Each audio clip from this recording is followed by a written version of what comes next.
Audio Jungle.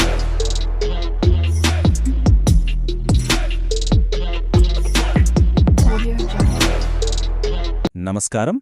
ఈరోజు మనం వడ్డిరాజుల వంశచరిత్రలోకి కాస్త లోతుగా వెళ్దాం. అసలు వాళ్ల మూలాలు ఏంటి, వాళ్ల కథ ఏంటి అంటే ఒక్క ప్రశ్నతో మొదలుపెట్టి ఒక సమాజం యొక్క గతాన్ని ఎలా వెలికితీయచ్చో చూద్దాం రండి. చూడండి, ఈ ఒక్క ప్రశ్నే మన మొత్తం ప్రయాణానికి పునాది అన్నమాట. వడ్డిరాజులంటే ఎవరు, వాళ్ళు ఎలా వచ్చారు? ఇది మామూలు ప్రశ్న కాదు. ఒక సమాజం తమ మూలాల్ని తెలుసుకోవాలనే తపన ఇందులో కనిపిస్తోంది. సో మన ప్రయాణం ఇక్కడ్నుంచే మొదలవుతుంది. సరే, మరి ఇంత పెద్ద ప్రశ్నకు సమాధానం వెతకాలంటే మనం కూడా ఒక చరిత్రకారుడిలా ఆలోచించాలి. అంటే ఏంటి?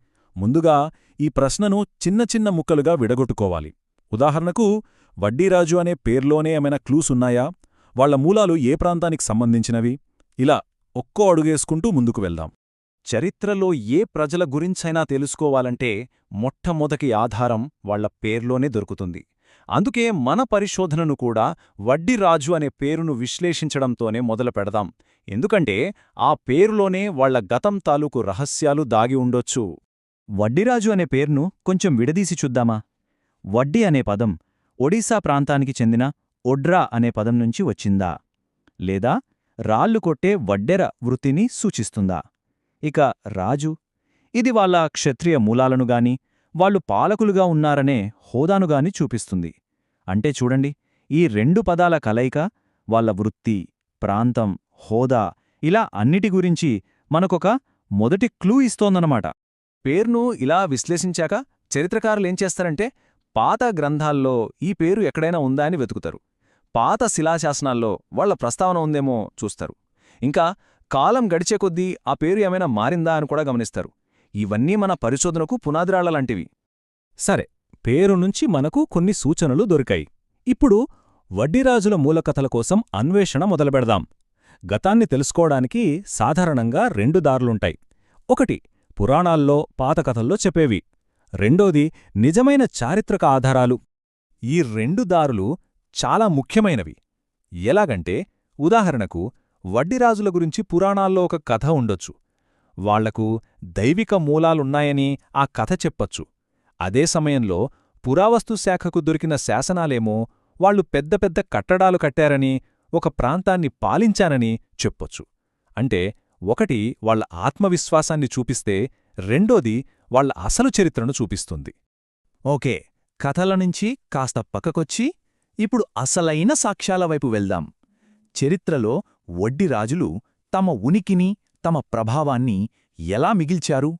వాళ్ల అడుగుజాడలు ఎక్కడెక్కడ ఉన్నాయో ఇప్పుడు చూద్దాం. వాళ్ల చారిత్రక ప్రయాణాన్ని ఒకసారి గమనిస్తే ప్రాచీన యుగంలో శిలాశాసనాల్లో వాళ్ల ప్రస్తావన కనిపిస్తుంది. ఇక మధ్యయుగానికొస్తే వాళ్లు రాజ్యాల నిర్మాణంలో, కోటల పరిపాలనలో చాలా కీలక పాత్ర పోషించారు.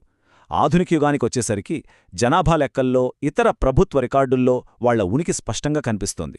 అంటే శతాబ్దాలుగా వాళ్లు ఎలా పరిణామం చెందారో మన కళ్లకు కట్టినట్టు తెలుస్తుందన్నమాట.